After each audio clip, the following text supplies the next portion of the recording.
When I was 14, I lived down the street from a Walgreens and would walk there to buy candy or makeup, maybe once or twice per week after school. It was less than a 10-minute walk and I mostly felt safe. Although, at that age, we all feel invincible, right?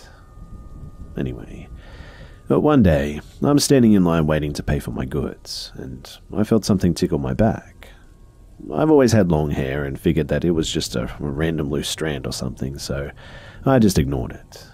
But then, the random tickle turned into something solid, and I felt a grip on my bra, like full-on someone is holding the backstrap or hooks of my bra in their hand. I made a noise, rushed forward, nearly bumping into the person in front of me, and turned around to see a dude just standing behind me. I started to ask what the hell he was doing, but he cut me off and said, "Someone is supposed to teach you how to use those things." I was obviously super confused, so naturally, I just said, "Huh?" And then he said, "Your bra, don't you have someone to teach you how to put those things on?" I reached back and felt that my bra was above the back of my shirt, and apparently the hooks weren't fully aligned. It was a 3-hook bra, and I guess I only had hooked 2 of them off center or something. Or something like that, but I was still confused. So I said, "Okay," super creeped out at this point. And he said, "Well, you're walking around like a dog in heat. At least fix your bra or let me do it for you." Wow. Okie dokie. I faced forward and just ignored him after that, paid for my candy and lip gloss, and then just left. Halfway to my house, and a car pulled up beside me. And lo and behold, it's him. "Hop in, I'll give you a ride," he called out, through the passenger window. "I'm good, thanks. I'm almost home," I said back while speeding up my pace. "No, come on, it's okay," he called back. And at this point, he sort of pulled up and angled his car so that he was nearly on the sidewalk. I yelled back at him, "No thanks," before running to the other side of the street. I kept my walking pace, but I was freaking out at this point. I heard his engine rev behind me, turned to see his car moving towards me, on the wrong side of the road, mind you, and at that point, I just ran until I reached my house. It probably wasn't smart, but I ran inside and locked the doors and screamed from my older brother that some creeper was outside trying to get me in their car. And my brother ran out and the dude took off, thankfully, and I didn't walk to Walgreens ever again.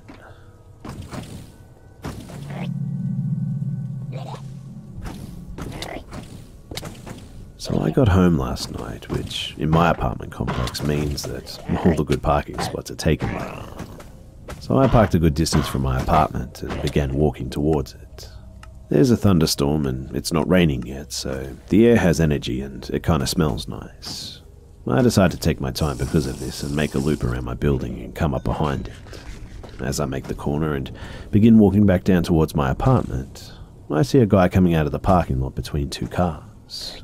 We nod and I slow my pace and he begins walking ahead of me, but I notice that he also slowed down his pace to match mine. So I start going even slower, intending to cut the corner as soon as we approach it and enter my apartment as soon as possible, and the front door being right around the corner and all. He seems reluctant to walk too far ahead of me, so already I'm on alert. He approaches the corner first and I come around. He's at my apartment door shaking my doorknob, and he looks at me as I round the corner and says, "I lost my keys." The realization that he was lying and the implication of the lie slammed every one of my systems into high alert.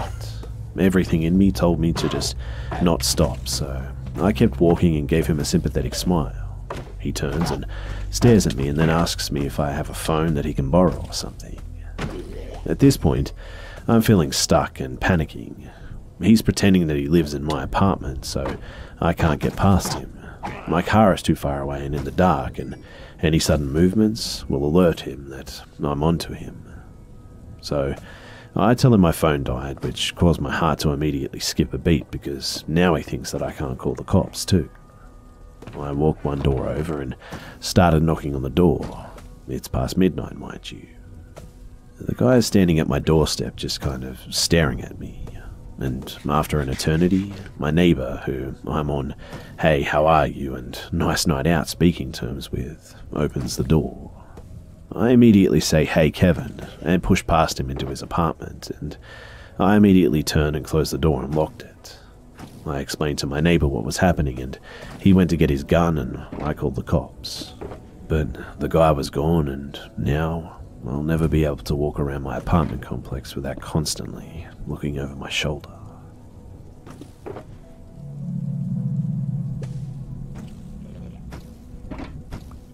This is all fresh in my mind because it just happened yesterday. So, I was on my way back home from the city centre, 9 or 10 PM, and I had a sandwich with me. I have to take this bus to get home with maybe 16 stops until it's mine, which is not a busy stop. Usually only me and sometimes one more person gets off there. I got on the bus at the back door, and the minute that I sat down, this drunk guy comes to me and asks if I speak Hungarian. There are relatively a lot of beggars around here, so I'm not totally surprised at this. I say no, which is a lie, but I just wanted to avoid further conversation. He then starts speaking to me in English and says, could I give him some money for some food? I say no, that I haven't got any Hungarian currency on me right now. Again, a lie, because I just wanted to eat my damn sandwich. This guy then proceeds to signal me to give him a piece of my sandwich and almost breaks a piece of the sandwich off. So I say to him, sorry dude, no offense, but I just want to eat my sandwich. At first, he seemed pretty chill about it, to be honest. But this is when things get interesting. He sits back in his seat 3 seats behind me, and I then notice that he's not alone. He's with 2 equally drunk gentlemen, but the bus now closes its doors and starts. As I'm eating my sandwich, I hear these guys talking shit about me in Hungarian, assuming that I don't understand. Shit like, man, this dickhead won't give me a piece of his sandwich, what a prick. Man, I would so bash his head in with a glass, I'm so angry. I then hear them agree on getting down at my stop so that they can beat me up. I never had to deal with a situation like this, so I start to think and come to the conclusion that my best option is to just get down at my stop and just run home. Not on the usual route, of course, and just run like hell, because I can easily outrun 3 30-year-old drunk guys. Meanwhile, because I'm focused on what to do, I don't touch my sandwich, maybe 1/4 of it remaining, and this got them even angrier. And I hear them say, hey man, he didn't even finish his sandwich. I bet he gets home and throws it in the trash too. Then, one of them said that he murdered someone in his dream. The other one says that he dreamt the same thing too, and this wasn't a coincidence. I'm just sitting there like, surely they're just lunatics and barbaric assholes, but I was wrong. I hear them discussing my height, weight, and buffness, and agree that they can take me easy with 3-on-1. At this point, I'm sweating and thinking about other options because my stop is coming up. We're heading into the suburbs and the bus is starting to get empty. And then I realize that I can pretend that I can get off somewhere and hope that they get off too. So I decided to do that. At the last relatively busy stop before my stop, I stood up and went to the front door where 4 other people stood waiting to get off too. The bus stops and I start to go towards the door, but stop when they can't see me. And, surprise, surprise, they get off too. The guy starts walking to my door calmly because there were other people at the stop, but when he got to my door, luckily, it was closed. I obviously checked if anyone got off with me at my stop though, but luckily there was no one. I honestly think that this could have been just so much worse, and I was lucky to get the best case scenario. I honestly think that these crazy drunk guys, they were going to try and kill me.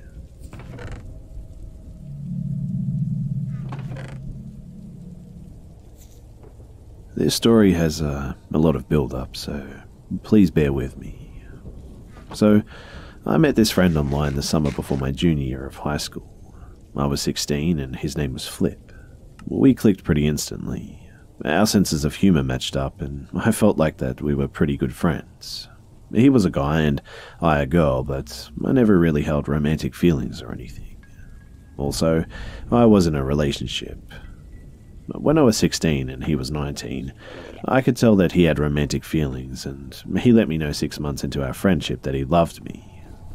We didn't really have a stable friendship, as he flipped out a lot and would go extended amounts of time without talking to me and all, and he told me that it was because he couldn't bear to talk to me knowing that we can't be together because I was already dating someone, but I now know that it was more of an out-of-control thing, and he wanted to stop talking to me to make me feel like I'm missing something.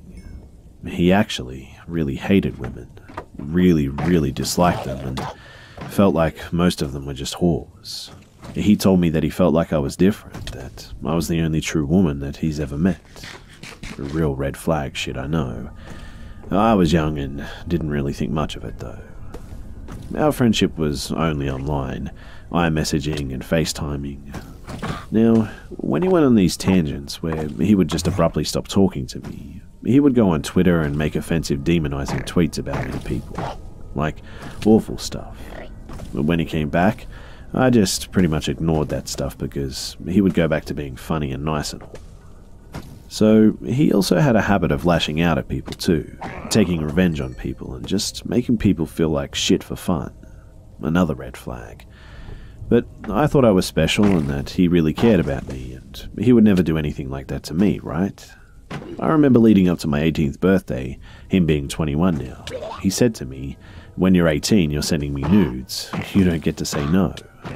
I brushed it off because I knew I wouldn't, but yeah, I noticed that there was just this element of him wanting to dominate.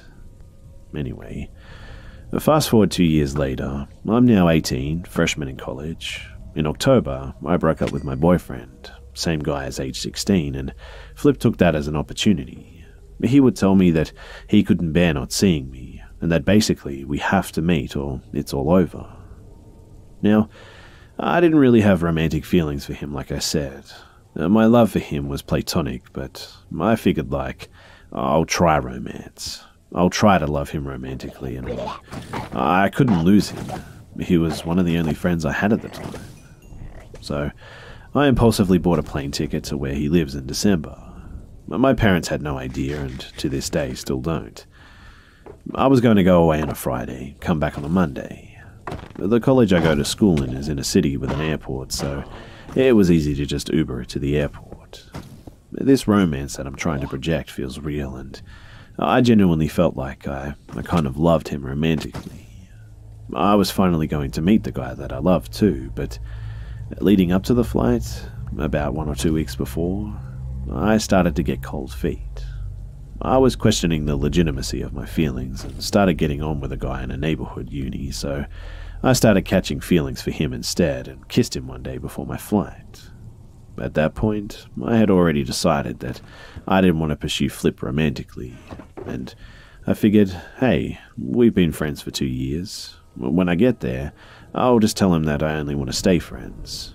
Yeah, he'll be upset, but I'm sure our friendship is worth more than that, and we'll be able to have a nice enjoyable time together. How naive I was. So, I decided to go on the trip anyway, thinking that maybe seeing him would reignite that fire or something. Upon arrival, I realized that I didn't love him at all and was no longer attracted to him at all. Regardless, though, he was a close friend of mine for a very long time, and whether I felt romantic connection or not, I wanted to meet him for the sake of just meeting him anyway. And I just thought that it would be like how I would meet any internet friend. So, it's time for the flight, and it's really early. And I remember sitting on the plane just contemplating walking out. I really just wanted to leave and not return, and I should have listened to my gut, I know, but I arrive and I go outside of the terminal. I see him sitting in his car just staring at me like a very malicious, piercing stare. After a few moments, he gets out of the car and he looks different. It's strange because we FaceTimed and I've seen pictures of him, but he just looks different. Kind of creepier, if that makes sense. But we hug and sit in his car, and it's awkward. And I mean, I feel really awkward. But we make small talk and awkward jokes, and in that moment, I just wanted to be back in the dorm. We go back to his apartment and we go up to his room and we smoke and I lay down on his bed to sleep. When I wake up, he's spooning me and trying to fondle me. I take his hands off and tell him to stop, and then I sit up and basically unload about how I don't want him romantically, only as a friend. And he just started crying and begging me to tell him that I love him. I tell him I can't do that, and he then stands up, drops crying, goes to the bathroom and starts lighting stuff on fire. It smells like he's burning paper in the bedroom now, and he comes out normally and just sits on his computer and plays games without talking to me. Now, the rest of the trip is just like a combination of him being kind and normal, and then just being completely evil. Here's some of the things he did and said throughout the 3 days. So, he made jokes about me dying and would pretend to hit me, like lunge at me and get close enough, and watched as I flinched. He told me that he almost sent a snap of me to my mum and the geotag of his town so that I would get in trouble. He told me that he almost made me sleep in the car one night. That one night while I was sleeping, he walked over to me and started farting on me. And that one was just nasty. He kept telling me to shut the fuck up when I would speak or ask questions. Did it multiple times in front of his roommates too. He was trying to fill me up in bed, and I kept pushing his hands away, and he would just keep trying and would say things like, "I know you want it, you're just holding back." He was calling me an idiot when I would ask questions, and served me spaghetti at one point and told me that he purposely used the moldy spaghetti sauce hoping that I would get sick.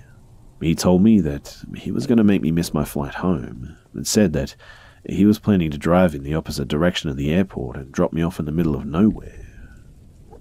So, basically, I just tried to keep my cool in this whole situation, and when he would tell me things, I would just kind of nod and laugh at him. But deep down, I must admit that I was scared shitless, and wanted nothing more than to just leave. So, I just tried to keep it cool and spent my time trying not to upset him. So Monday rolls around, and my flight isn't until 8 PM. Around 11 AM, he goes downstairs to leave, and in that time, I pack my bag and leave without him knowing. My plan of action is to run to the nearest shopping plaza and Uber to the airport from there. I wasn't about to Uber from his house. No way. So, I'm almost to the end of the street, feeling free, when I feel two arms come up from behind me and wrap around me. He's hugging me and mumbles something into my ear and then turns around and dead-on sprints back to the street to his apartment. At this point, I just ran to the shopping plaza, called an Uber and got it, and I felt so much relief in that moment. I felt like I was free again. I did have to wait at the airport with nothing to do for 8 hours, but anything was better than being there. I must admit that I look back now and just feel like an idiot. Like, I should have just gone to a hotel and I should have probably left, but I'm a broke college kid and I was already scared shitless being here without my parents' knowledge in the first place. I mean, I probably shouldn't have even pursued this whole thing, but I was young and desperate at the time. After I left, I blocked him on every social media outlet that I have, including LinkedIn. He still has tried to contact me regularly for 4 months, but luckily, I never ever told him of my address or anything, so yeah, I guess this is it for now, but man, I sure hope that I never see him again.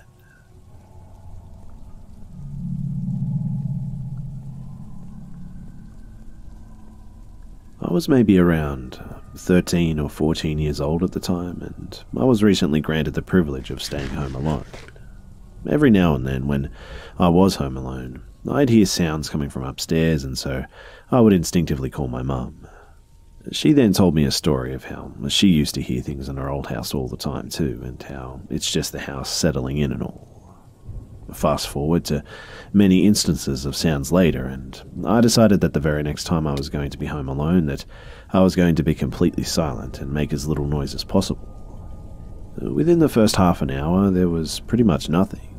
Not a peep out of the entire house, in fact.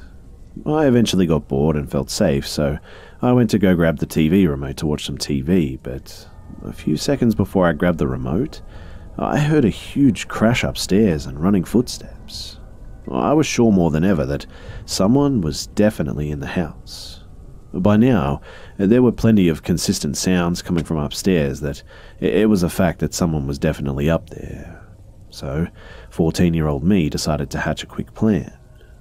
Being the skinny, most non-threatening little girl that I was at the time, I first grabbed a kitchen knife. Then I grabbed a shoe and propped open the front door, and after a few moments of some deep breaths, I yelled out in the deepest voice I could, "I know you're upstairs, and I'm giving you a chance to leave without me calling the police, but I've propped the front door open and I'll be in the bathroom. Be aware that I'm holding a knife, and if you refuse to leave, I will call the police." Sure enough, I walk into the bathroom with my knife, absolutely scared to death that someone was going to open the door. I wait and I wait until the one sound that to this day will always scare me for this reason. I heard the front door close, and the shoe was moved. I quickly locked the front door and turned on the alarm system, and I really hope to never see this person or even hear from this person again.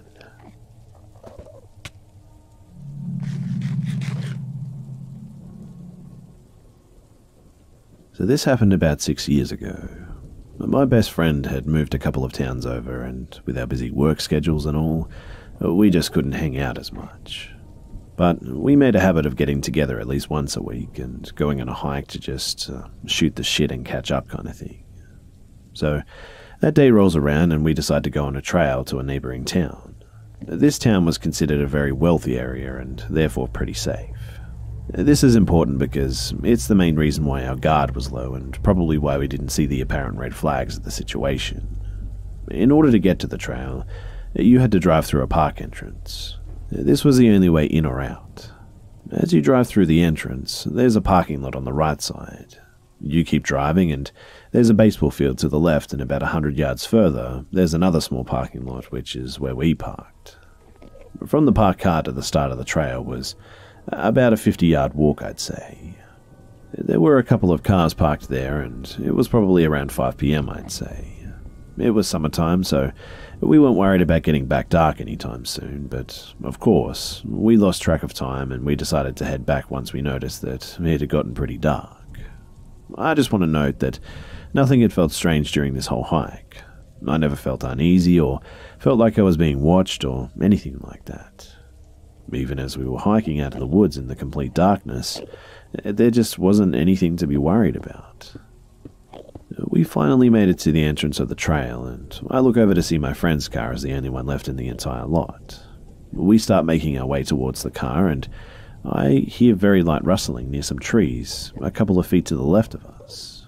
My friend and I were mid-conversation, and I knew that he hadn't heard it because he just kept talking, but I kept looking over my shoulder as we got further from the trees. We were still about halfway to the car when I saw a silhouette hide quickly behind a tree.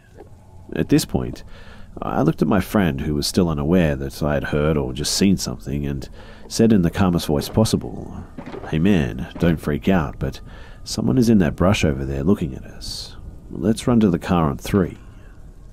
Believe me, I was scared shitless, but I didn't want whoever that was to realize that we were aware that they were there.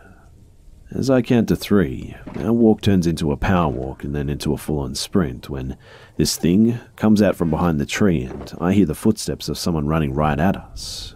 To this day, I don't know why we stopped running and turned around to face this stranger, but this man was dressed in all black clothes and pulls out a flashlight and points it at our faces. He comes closer, very cautiously, as if we were going to do something to him, and when he's about arm's length away, he tells us that he's a cop. The first red flag was the hiding in the bushes part, watching us for I don't know how long. The second red flag was the fact that not once did he ever announce himself as a cop until he got real close. At this point, we were right next to my friend's car in an empty parking lot. Not a single police car or any other car in sight for that fact. Not only that, but this guy was wearing a black vest and black slacks and had no type of badge or anything that would indicate that he was a police officer. He pulls out a small notepad and asks for our names, which we give him. I know, that was really stupid. Believe me, I know. But at this point, I don't know if we're being fucked with by some random guy or if this is an actual cop, because he then tells us to step away from the car and he's going to check it for drugs. We let him search the car, and my friend smokes a cigarette and the guy made a deal about the butts in the ashtray. Me and my friend are sitting on the curb just waiting for this guy to finish searching the car. I'm not gonna lie, at this point it seems like a big joke and we almost want to just laugh in this guy's face. But it went from being creepy as all hell to just feeling annoyed that my time was being wasted. Anyway, this guy gets out of the car and I take off my shoe to get a couple of pebbles out from it from the hike earlier, and this maniac rushes at me with his flashlight and says, "Why are you doing that? What's in your shoe?"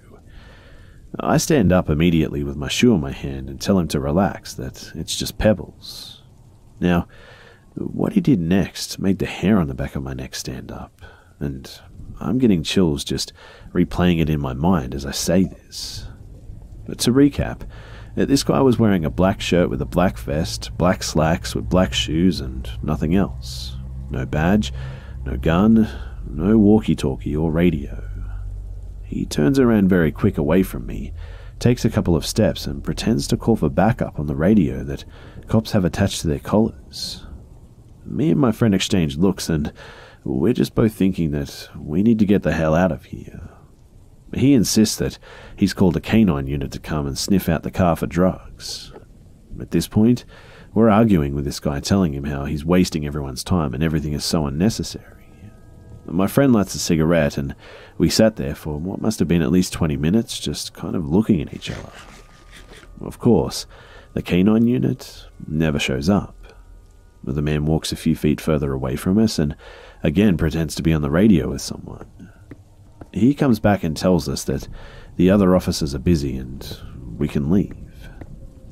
In my head, I'm thinking, what the fuck is going on? This is the most absolutely bizarre situation that I've ever been in. We just slowly get into the car, and I never take my eyes off this guy until we pull out and drive away. He just stood there in the empty parking lot, just looking at his notepad. On our way out, we scanned the other lot in that park, and there was not a single car in sight. By the end of it all, my friend and I were more annoyed about the whole situation than creeped out. But we always thought, what if it wasn't the two of us that he had stopped? Maybe he had sized us up and realized that he couldn't take both of us, so he played the role so that he wouldn't give himself away. We also thought that maybe he was just a rookie cop on a crappy night shift park patrol, but it was just way too bizarre for it to be that.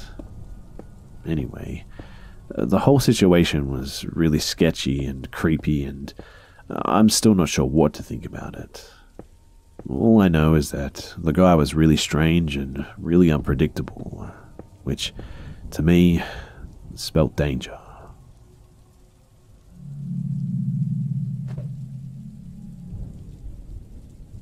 So back in the mid-90s, while I was living in Colorado, I was dating the son of Deborah Snyder, and Deborah was the girlfriend of murderer Thomas Luther. This man raped, beat, and murdered several women in West Virginia and Colorado. He assaulted most violently one of the victims with the business end of a hammer. He was always very nice, and he just never gave me the creeps. I wonder if it was because I was dating his girlfriend's son or something, and that is why nothing bad happened to me. Anyway, once it came out about who he was and what he had done, I was obviously in complete shock. My mum almost had a heart attack thinking that her baby girl was that close to a monster. But the really creepy thing is that I was driven home from my boyfriend's house dozens of times, alone, with Thomas Luther. My boyfriend never had a close relationship with his mum, and this drove them further apart too. Deb was always defending Tom too, and while admitting that he had done bad things, that she still loved him. It still gives me the chills to this day thinking about it, in fact. Funny thing is, over 20 years later, my brother is now a correctional officer at the maximum security prison that Tom is housed at.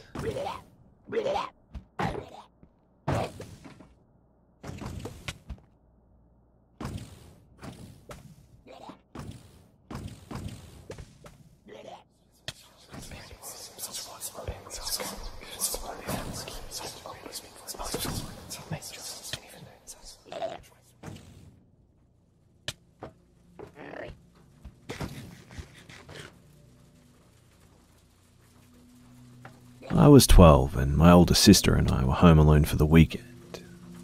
I was waiting for a friend to pick me up and I was getting restless.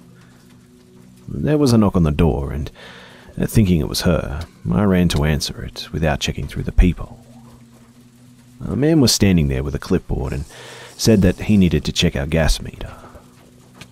I was entrenched in the disappointment of my friend still not having arrived, so just told him, yeah, sure, whatever you need to do. I didn't notice at the time, but he was dressed as a city official. He had on a green and purple shirt with bold stripes, like the host of Blue's Clues, if you've ever seen that. He came in and immediately went up the stairs to where our bedrooms were and walked into the open door of my room, the typical girly girl room with pink and glitter. Thank God that my sister came down the stairs at almost the exact moment. She said, "Ah, is that Daphne's dad? Why is he going upstairs?" And I complained about how Daphne wasn't here, and was going on about how unreliable she was when my sister cut me off. Wait. If Daphne isn't here, then who's that? I said, apparently he's here to read the gas meters. Her face turned white. She flung open the front door and dragged me out, hand clamped over my protesting mouth. She said, "Our gas meters are outside, you idiot." Neither of us had a cell phone. It was in the 60s, and obviously weren't going back in the house to call authorities on the landline phone. Then, my ever-resourceful sister had a stroke of genius. A man was walking right by our house and she motioned him over. She called loudly into the house. "Oh, Dad, it's good you're home. A man from the city is here to read the gas meter upstairs." And just like she'd hoped, this man on the street said, "Huh? What are you talking about?" The man in the striped shirt bolted out of the house. The man on the street asked us repeatedly if we were okay, if we needed him to stay and wait in the yard with us until our parents came home. He was really sweet. We were so startled that we barely thanked him before slamming and locking the doors and windows. As irate as my sister was that I let someone in the house, she begged me not to call the authorities. I was kind of on the same page too. 3 weeks later, a girl in our community, she went missing. It was in the same neighborhood even, and she was home alone, and the authorities found the door open, and no signs of forced entry. My sister and I discussed our options, but deep down, we knew that we had no choice but to come clean. We told the police everything, and I don't know if it ever helped, but they told us that they had reason to believe that it could have been the same man. They also tracked down the man who helped us on the street. Turns out, we already knew him. He worked in the butcher shop. We just didn't recognize him. He was lifelong friends with the family after that too. Our parents were obviously mortified. They weren't angry with us, just glad that we were okay.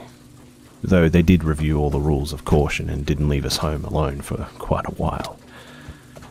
They eventually found the girl and said that she'd been held for a few days and then burnt alive, apparently. They never caught the man either. He was in what appeared to be his early 30s in the 1960s. So, in any case, he's probably dead by now. I just thank God every day for my sister's resourcefulness and quick action.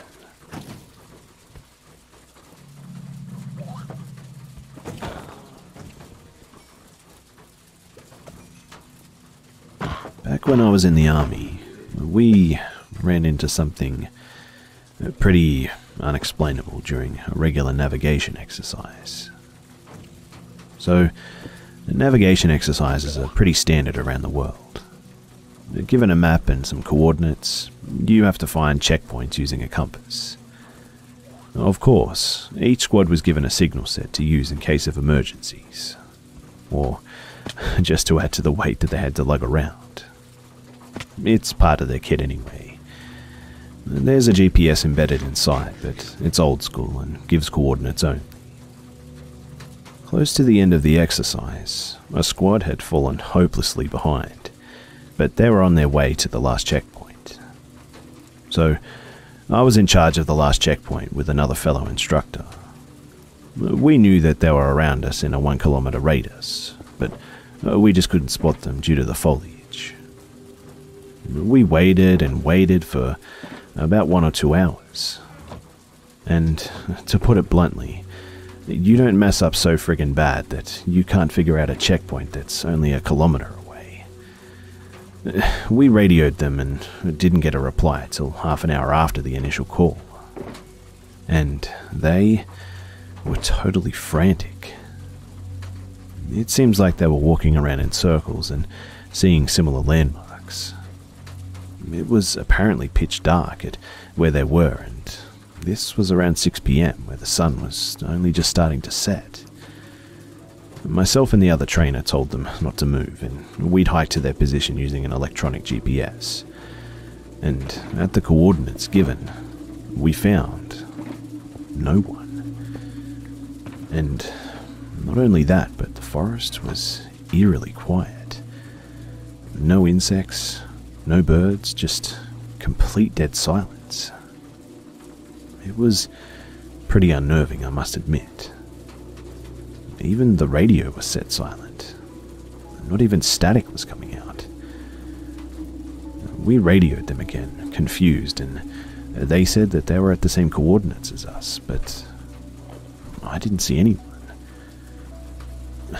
We decided to hike back to the checkpoint and wait, and we gave them the coordinates to the checkpoint. About an hour later, they finally emerged. It took them 4 hours plus to find a checkpoint that was only like a kilometer away.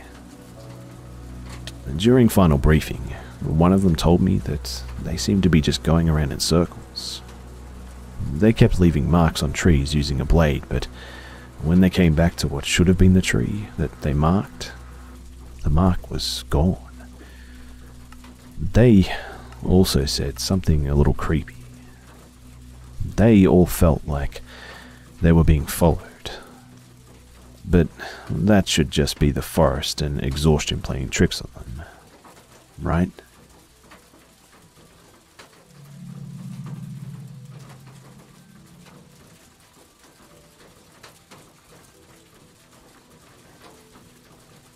Many moons ago, I was an editor. I was cutting a commercial late at night on one occasion, and the deadline required that I stay overnight to finish. I'm on the second floor of a 30-story building. Half the floor is editing suites, and the rest is rented out to various businesses like designers and developers, mostly tech companies. Except for one office, which was the largest on the floor, about 600 square feet, and belonged to a psychiatrist. It's about 3 a.m. and I'm super focused on my work, when suddenly I realize that I'm absolutely starving. There's a deli across the street from me, which is 24/7, so I decided to go and get some food. All of the offices have sliding frosted glass doors, and I open mine and realize that the floor is completely empty and dark. Save for the emergency exit lights, it's completely dead. I get my food and come back, close the door and watch some YouTube while I sat there. Suddenly, I hear the elevator bing down the hallway. I knew that the entire building except for the 19th floor was empty. The 19th floor was some French company, and there wasn't even anyone at the front desk. You had to swipe in with a keycard at 2 doors in the lobby. I slowly slide the door quietly and stick my head out of the office. Up. Eventually, I lock the office door, put my giant headphones on, and just get back to work. At some point, I must have fallen asleep because around 5:30, a loud knocking on the glass wakes me up. I jump up and open the door and see one of the building managers and a cop. I walk out into the hallway and hear a commotion and see more cops. They ask me what I'm doing here, so I explain. They ask if I saw or heard anything, and I say no because obviously I had headphones on, and I fell asleep, etc. The cop walks away to the other cops, and I ask the manager what's going on, and she tells me that someone apparently broke into the building, somehow bypassing the 2 doors downstairs that required a keycard, broke into the psychiatrist's office, and stole files on 3 patients, according to what the doctor had told her and the cops.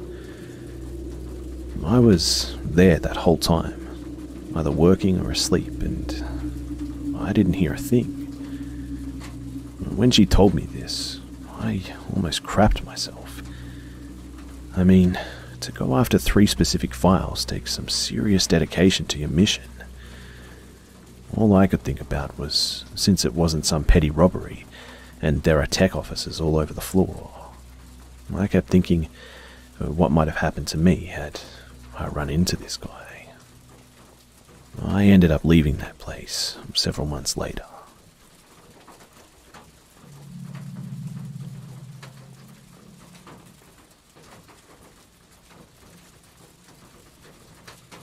So, there was this lady, my friend's half-sister's mum, if that makes any sense, who would cut my hair at my house.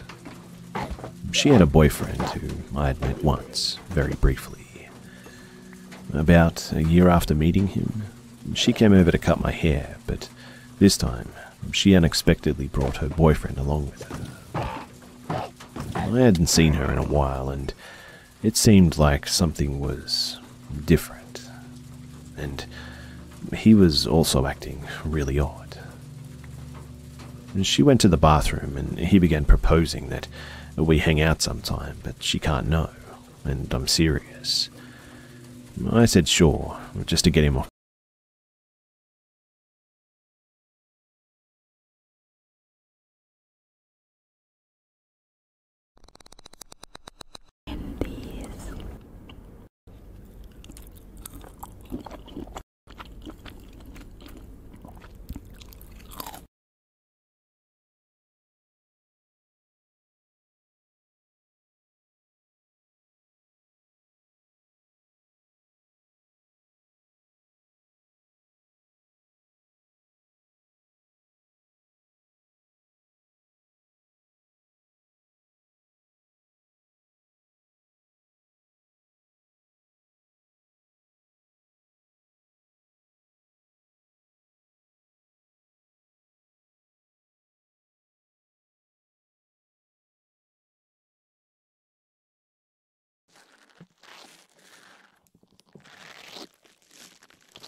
Hello everybody. Start by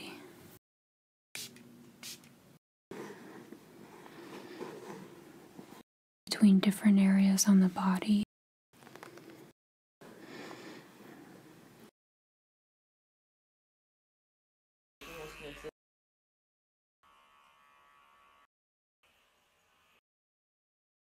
And